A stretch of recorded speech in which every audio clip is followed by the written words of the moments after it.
Радик һәм Гүзәл Мортазиннар тырыш гаилә, үз йортлары белән яшиләр. Кызларны беренче ел гына үстермиләр. Зур бакчада йорткышлары өчен аерым урын бүленгән. Кызың инде аның асрау авыр булса да, аның теге нәрсә дип әйтәсең инде ризыкка. Без бүген кызларыбыз күп булганга күрә эмәҗәргә булдык. Шул инде нидән кызларны инде аларны кескене суйып булмый, кескене суйсаң, аларның ите күбрәк була, кышырак, алар май җыйган була, самый май җыйган вакыт. Шуңа күрә инде менә декабрьгә калдык.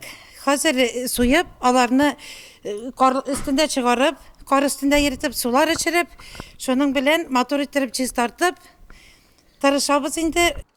50-гә якын баш казны бер көндә генә чистартып бетереп булмый. Мортазиннар ашыкмый, кабаланмыйча эшли. Хезмәтне бәйрәм итәргә күнеккән алар. Хуҗабикәнең ике кыз туганы дусларын, кодагыйларын кунакка чакыру өчен уңай форсатта. Эшли бәйрәм итү, дуслык, туганлык җепләре ныгыта дип саныйлар алар. Безнең әби бабайлар, әти-әниләр күп иттереп үрдәкләр, казлар үстергәннәр.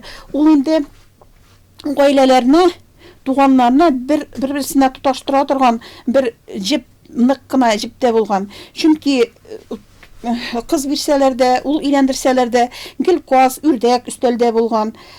Ашлар әзерләгәннәр, аның шундый йолалары да булган. Иртәнге ашка каз өмәсе көнне күмәкләр әзерләп, төшкә ашка бәлеш әзерләп куя торган булганнар. Инде аннан соң кичке уеннарга яшьләр җыела торган булган. Гүзәлнең апасы Люзия Вәриуллина Кылбай Мырасы авылындагы җирле музей җитәкчесе, мәгълүматлы әңгәмәдәш.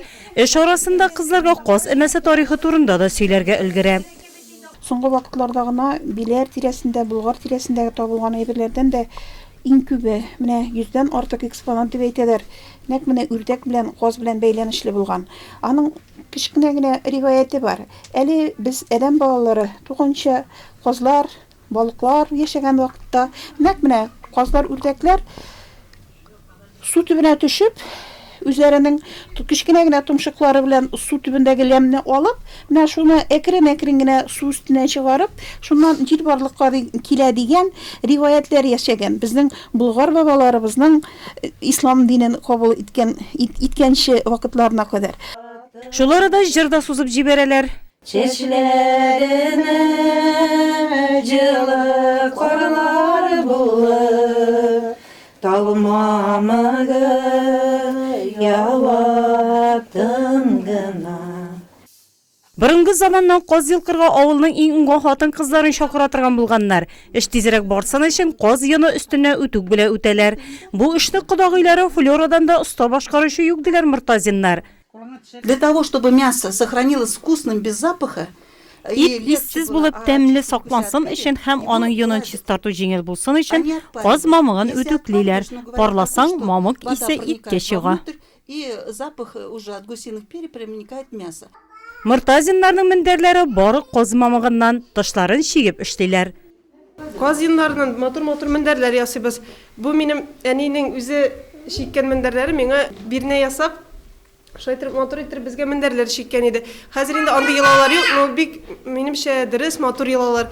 Чөнки хатын кызның тырышлыгы күренә һәм шундай истәлек булып кала торган әйберләр. Менә бу канатлары казның бөтен әйбере кирәк дигәндә канатлары белән идәннәр себерегә. Бәлеш Мортазиннарның иң яраткан ризыгы. Каз ите аеруча баш аяктан пешерелгәне өстәлдә еш була. Иң гаҗәбе шунда, бәлешне гаилә башлыгы Радик үзе сала. Майлау өчен еш кына кече кызына тапшыра. Менә шул казның эш башларыннан инде без тәмле бәлешләр пешерәбез. Күбесенчә безнең гаиләдә әти пешерергә ярата. Һәм инде кунаклар җыйган саен улларына сыйлый. Һәм бик тәмле бәлешләр килеп чыга инде. Каз эмәсендә катнашучылар, кызлар, кияүләр, оныклар барысы да нигъмәт тулы өстәл артында. Уен, көлке, җыр, каз эмәсе чыннан да берләштерүче, туганлык җепләрен ныгытучы, эшле һәм ашлы чара, зур теләк булганда бәйрәмдә.